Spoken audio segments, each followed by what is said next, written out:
Well, welcome to our discussion on The Hunger Games, a novel that I know that you're all familiar with, whether you've read it or not, or just seen the film. We're going to do both. You're undoubtedly familiar enough with it that it has reached lots of heights in popular culture. Most people know some things about it. Catchphrases or ideas or sometimes even the characters people know pretty well. So our task in this is going to be to try to break through that. That if you've read it before, I need you to read it again because you're going to read it the second time with a different pair of glasses on, if you will. If you've never read it before or just seen the film, I need you to read the novel because we're going to see the film, but we're going to contrast the two so you won't be able to have a handle on how well the filmmaker did in making that sort of transition to a new medium if you don't have an appreciation for the novel. Now, it's a trilogy, I know, and there are several parts. We only have time to read the very first novel in the trilogy, and so we're going to be diving deeply into it. Now, I'm gonna take the novel for on a different level here. Most people see this as pop fiction or fun fiction or young adult fiction, and that's all true. It's got all those appeals. But I'm actually going to take this novel a little bit more seriously than some people do because I think, having read it a couple of times, I think people sell it short. I think Collins actually is onto some things here in terms of social commentary and political commentary and a critique of current society that is worthy of deeper consideration. I don't want to make too much out of it. I mean, it's not Faulkner, and it's not Fitzgerald, and it's not Hemingway. It's or much less Toni Morrison. But there are some things to it that deserve to be treated very seriously or considered very seriously. So some of the questions that I want to raise in this particular part, and then we'll have a second part of this come early next week, where we wrap the novel with some other issues, are what sort of society are we presented with here in the novel? What are the author's main points about human nature and human desires? All great stories are about human beings, obviously, and about telling us something, revealing something about the human condition or human nature, what motivates us and why. What points are being made here about our own society presently? And I want to spend quite a bit of time on that. And then another question I want to kind of have in the back of your mind is this a morality tale? Not a tale with a moral, so to speak, like an Aesop's fable or something like that, but a morality tale in the sense that we're being presented with not just characters, but abstract concepts of good and evil. That asking deeper questions about right and wrong, not necessarily a didactic lesson teaching novel, but one that at least raises questions about moral and ethical conundrums or dilemmas. All right. So to begin with, we'll just start off with the obvious, Panem and its structure. It's a dystopia. That's why we're doing this. And clearly this new country born out of, we're told, North America, so I don't know whether that is supposed to mean that Canada and Mexico are absorbed into all of this or not. Haven't seen any of that in there, but North America, the author seems to go out of her way to say North America, which would be more than the United States. There's the capital city, which is in the Rocky Mountains. And we have to kind of assume, or at least I'm going to assume, that it is in and around the Denver area, which is up in the mountains, obviously up in the Rockies, but maybe not. But I think that there's a hint there that it's the former Denver, Colorado, and that there are 13 districts.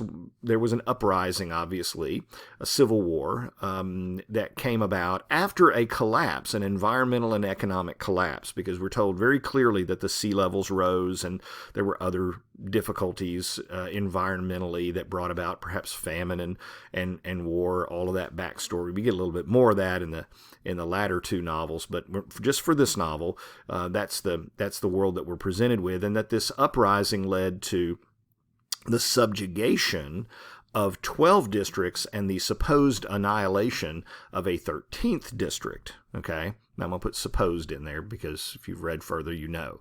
But it's a dictatorship. President Snow is in charge of it, and essentially the 12 districts that remain are in a sort of a vassal serf-like state to the capital. So you have the capital, and all of the districts serve the capital in one form or another.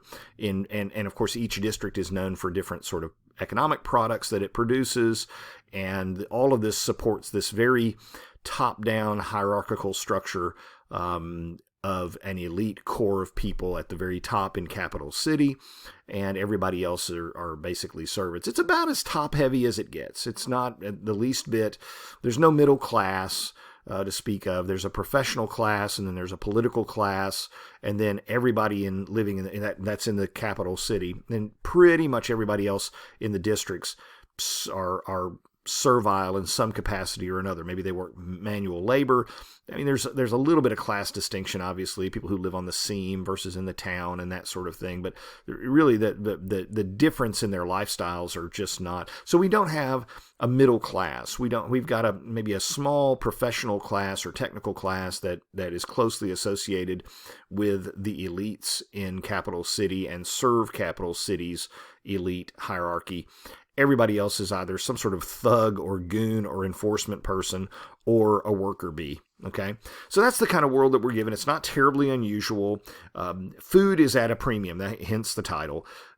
Food is at a premium. The people in the different districts are intentionally kept hungry all the time with very, very small rations. Part of that is out of the necessity that came about when the economic collapse came about, but part of it is also a form of incentivization and punishment to keep people in line naturally. All right, and you know the story that they have the reaping, and Katniss, of course, takes the place of her sister Prim, and we're often running with those games. So just the setting up of the structure. What is the dystopia we're examining? What is it like? What does it do?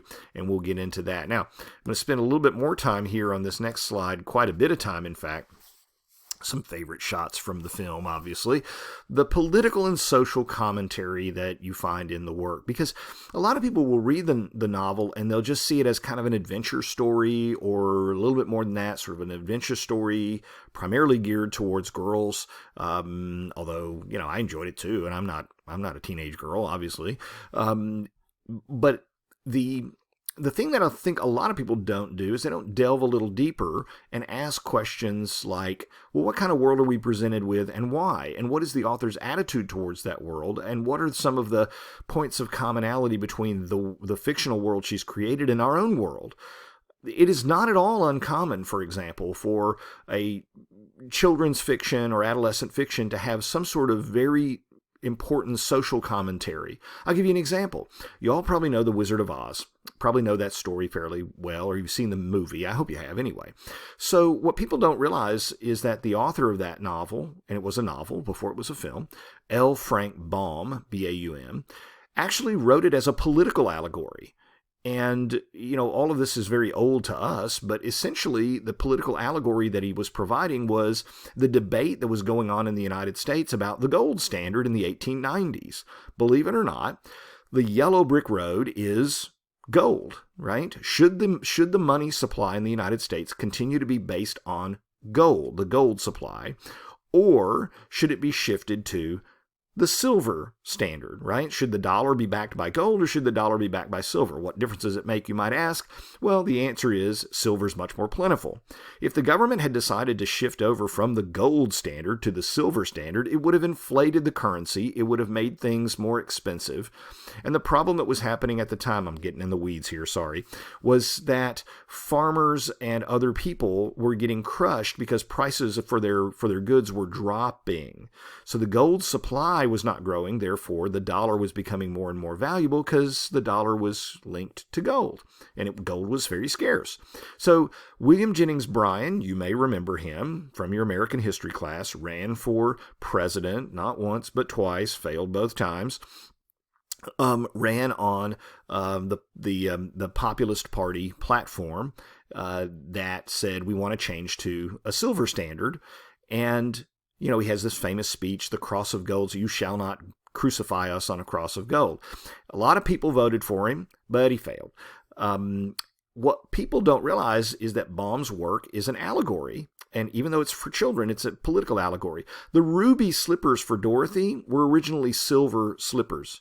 She's going and following the yellow brick road to Emerald City. It's green, correct? That's Washington, D.C. Dorothy is kind of an everyman character. The Wicked Witch of the East is the bankers. The Wicked Witch of the West are the miners, the rich mining companies from out west. The Scarecrow is the farmer. The Tin Man is the factory workers, right, in the industrial belt of the United States. The Wizard is the president, who turns out not to be terribly powerful at all and a bit of a phony. Who's the Cowardly Lion? It's William Jennings Bryan, the guy who spoke loudly, but when it came down to it, kind of withered. Anyway, that's all to say that a lot of children's fiction or young adolescent fiction has a political motive behind it. I'm not saying this is primarily political, but it does have an awful lot to say about governments, because we're presented with a very oppressive government here, one that is, oddly New World Order-ish and Illuminati-ish. Look those up if you want to. Conspiracy theorists are really big into it. The question is this work essentially anti-government? Is it anarchistic? Is it libertarian, limited government? Government doesn't come off very well in this novel at all. And neither does it in the sequels. Because even people who want to do well, once they get the reins of power, seem to do bad things. The New World Order Illuminati thing has to do with where Capital City is located. There's this big conspiracy theory that underneath the Denver airport, there's a big Illuminati bunker that's ready to usher in the New World Order. You go look it up. It's you'll go down a rabbit hole with it. But it is unusual that she put it where essentially Denver is without saying Denver, and that, it's certainly a world government kind of conspiracy theory that's being touched on here, at least brushed up against. Notice that there is a real critique of sort of coastal elitist attitudes towards flyover country. Flyover country is, well, that's us. Texas, middle of the country. People on the East Coast, people on the West Coast are accused, I don't know whether rightly or wrongly, of looking at the rest of the country, the flyover country, the part of the country you have to fly over to get from one coast to the other, as a bunch of rubes, a bunch of hicks, a bunch of backward people, Bible thumpers, uneducated hicks, that kind of thing. And of course, people in the middle of the country say these people on the East and West coasts are nuts. They've lost touch with reality. They don't know what real life is like, et cetera, et cetera. There are some different regional attitudes, obviously.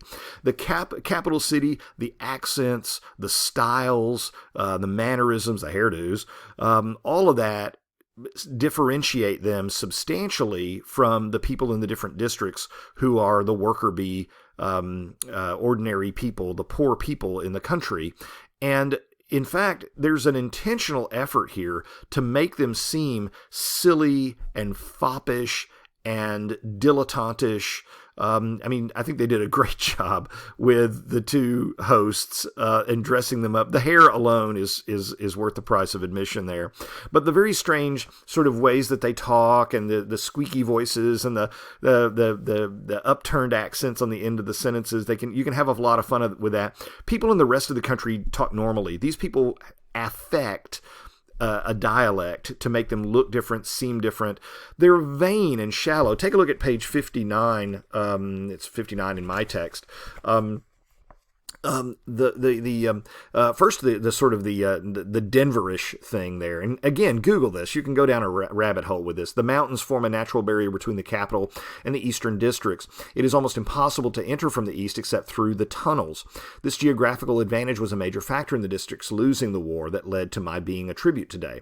Since the rebels had to scale the mountains, they were easy targets for the capital's forces. Skipping down a bit, the magnificence of the glistening buildings in a rainbow of hues that tower into the air, the shiny cars that roll down the wide paved streets, the oddly dressed people with bizarre hair and painted faces who have never missed a meal.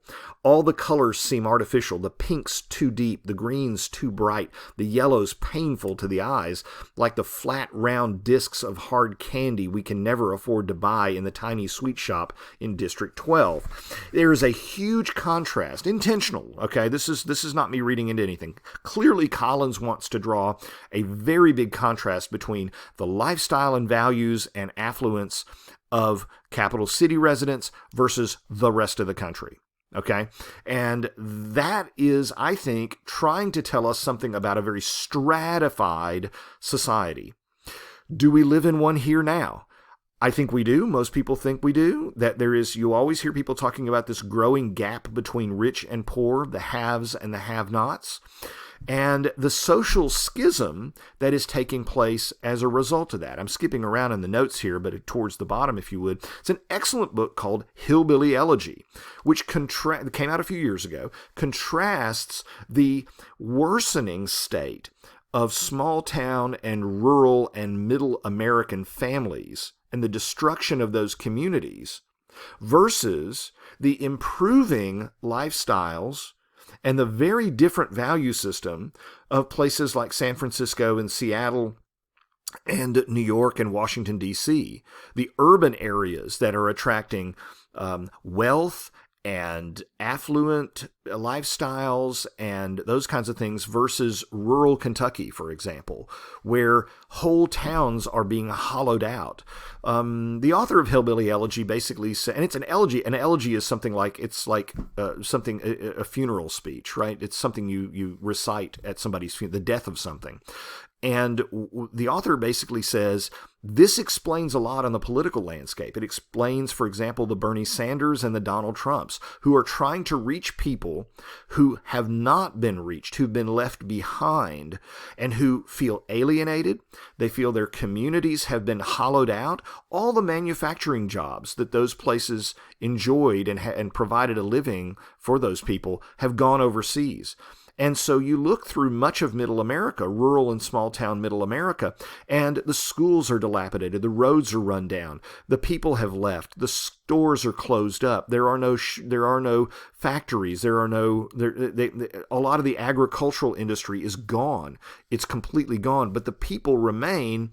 Many of them turn to, for example, drugs and alcohol, the opioid crisis, all of this kind of stuff. The unemployment is really high, and they're very, very disaffected. If they happen to be more conservative-leaning, they tend to vote for a populist, perhaps like Donald Trump. If they happen to be more left-wing, they tend to vote for a populist socialist candidate like Bernie Sanders. But that political division between people in urban areas that are more highly educated, that have a very different value system. They're more secularly oriented, for example, than people in the South or the Midwest who tend to be more religious and more traditional in their value systems. Those people in the middle of the country, those flyover folks, have seen their lifestyles drained away. They've seen their children move away. They've seen their communities basically disintegrate because of huge economic changes, whereas people in larger cities on the East and West Coast, typically, not entirely, have seen their standard of living go up. So this division, this division of elites versus the underclass masses is something that Collins is highlighting in this novel, and I think she's very prescient in doing so. If the novel is intended to be, at least in some part, commentary about our current society that is really divided between haves and have-nots, then she's onto something, I think. I think we should give her credit for that, because that's really interesting. You know, of course, the novel came out a number of years ago. It's been around for a while.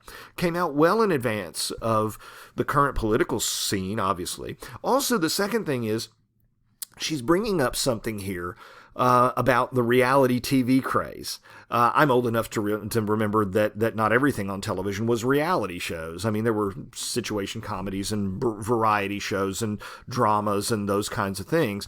Today, you turn it on, and half of what you see on television is reality TV. They're on an island. They're stuck in a room somewhere. They're bachelor people and bachelorette people and all this kind of junko, which is kind of pseudo entertainment in a way. It almost, in almost every case, it hinges on some aspect of, I hate to say it, human suffering as a form of entertainment. Almost as though, and she's presenting us a world here that's kind of almost like a futuristic Rome, where gladiatorial games and blood sports were viewed for fun. In a way, we're still kind of doing that, maybe without all the blood that the Romans enjoyed, but we're doing it.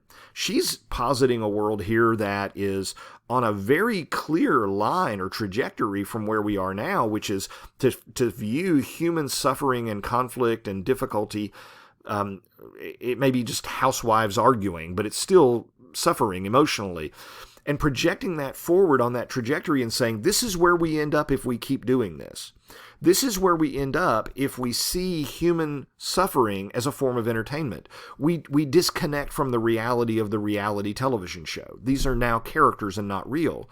And, where does it end? Well, it ends, in her view, in a society that doesn't value certain types of human life, any human life, but certain types of human life, what they consider to be lower forms of human life, and they just dehumanize them. It's also so the shallow, and it underscores that type of that quest for that type of shallow entertainment is a reflection of the shallowness of modern popular culture there in Capital City, and one infers are in our own society, that people are such materialists. They're so vain. They're so trendy. The clothing, the pop culture, that we're able to enjoy all of that nonsense and that shallowness and that vanity and that superficiality in the face of human suffering, and we seem not to be concerned about it. Far from that, we make it into something that's sport. Are we, maybe Collins is asking, are we in the United States capital citizens while the rest of the world outside the United States suffers? Or, maybe even closer to home, are some of us in this country capital city citizens while the rest of us in the country, the have-nots, suffer? I'm not trying to make the novel into something more than it is, but I am trying to give it credit for the idea that, hey, listen, she's raising interesting questions and interesting points. For a work that's supposed to be geared towards young adolescents, and probably primarily young adolescent females, not exclusively so, but for one that aims at young adolescents, she's raising some serious issues or questions. Are we dehumanizing and trivializing suffering? Are we engaged in suffering for sport?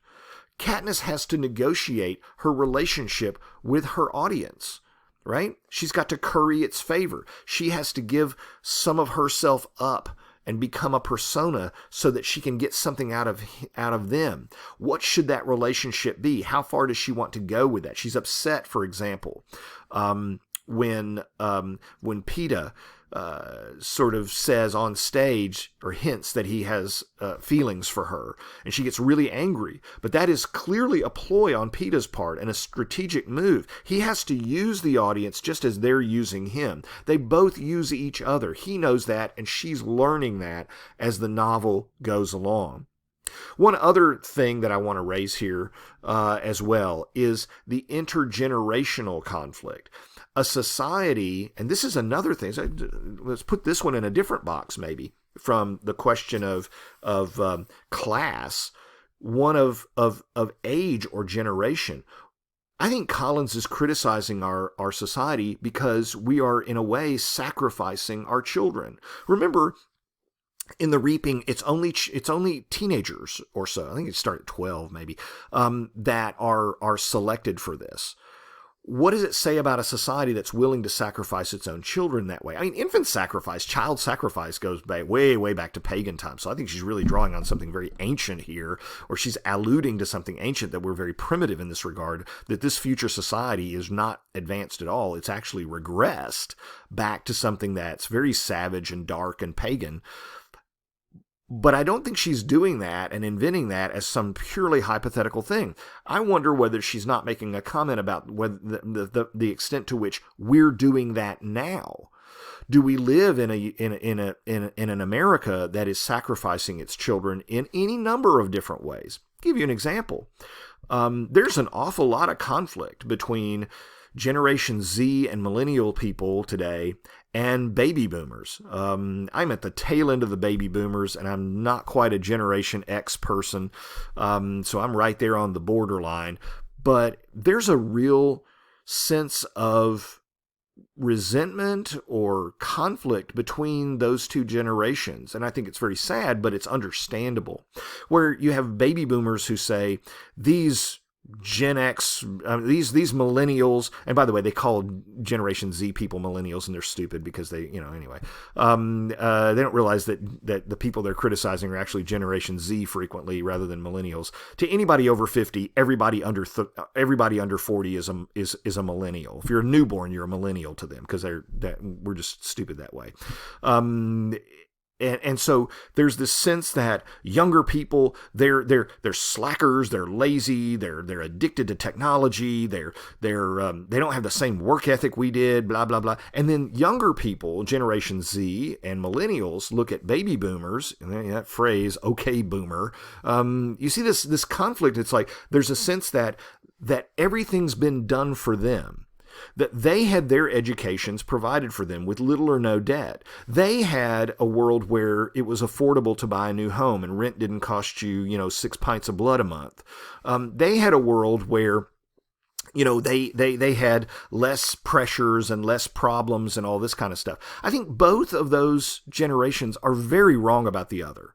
Very wrong. But one thing you can't deny is this intergenerational conflict which has emerged over the course of the last decade or so, specifically since the economic crisis of 2008, 2009. These pressures, these criticisms of the two different generations, the idea that baby boomers are sucking all the money out of society, the idea that millennials and Gen Zs are not putting in the effort that they should to make a good living and to that they have flippant attitudes and are irresponsible kind of thing. I mean, it's the stuff of every Thanksgiving dinner family argument, right? On a big scale. The idea that she has seemingly plugged into a trend or a tendency on the part of our society to basically mistreat its young. I mean, when you think about it, it is a terrible thing to think about, that we are gobbling up resources from our children and our grandchildren. We are leaving them in debt. We are leaving them without an adequate way of making a living because student loans and all these other things are hanging around their necks. And baby boomers are living longer and they're not retiring because they haven't saved, because they're basically a very self-indulgent generation. And if they don't retire, then they don't free up jobs for younger people to advance, and all these kinds. There's all kinds of things that are behind this. And I think you could at least read Collins's novel as in some ways critical of societies that mistreat their children, that treat their children as commodities, that treat their children and dehumanize their children. And of course, this is a novel geared towards adolescents. What do all adolescents feel? Misunderstood. By whom? Older people. Okay, so Collins is not going to get a big pushback from younger people who say, that's not very fair of older people. That's not very fair, your treatment of older people here. I don't think older people would do that to us. Typically, an adolescent says, yeah, they're all mean, stupid boomers, or what have you. It's their parents' generation, so they're going to feel that way. But on the other hand, I think Collins is tapping into what she perceives to be, maybe I'm giving her too much credit, but I certainly see this, what she perceives to be a tendency in society to not treat young people as they should be, that we're sacrificing them and their future for the benefit of the old. I mean, how many resources do we put towards old people versus young people? Let me give you a statistic real quickly. For every dollar we spend on education, kindergarten through college, we spend $8 on people over the age of 65. The federal government, that is. That's huge. That is a society that economically is eating its young. You can't do that. You have to invest money on the early end of people's lives and not have, because baby boomers are a huge voting bloc and have a lot of political power and money, all of the resources of society going to that. So she sees that. She sees that. I think she does anyway. Some things to think about here. Well, okay, so that's what I want to touch on this. We're going to get into character. We're going to get into, of course, the romantic subplot. We're going to get into narratology and all those kinds of things, narrative techniques and things like that with the next discussion, which is on Monday. So what I'd like for you to do by midnight tonight, today's Wednesday, by midnight tonight, I'm going to have you give your thoughts on 2 discussion board prompts this time. Okay, so I want you to offer your thoughts on 2 different prompts, 2 different topics, real quick. And then here's our quiz. Our quiz also needs to be submitted by midnight tonight. The 3 questions are: 1, how does Katniss first meet Peeta? What incident brings it about? That's what I'm getting at. Okay, what's the incident that brought about their first meeting? Okay, their first encounter with each other. 2, what's an avox? Okay, what is an avox?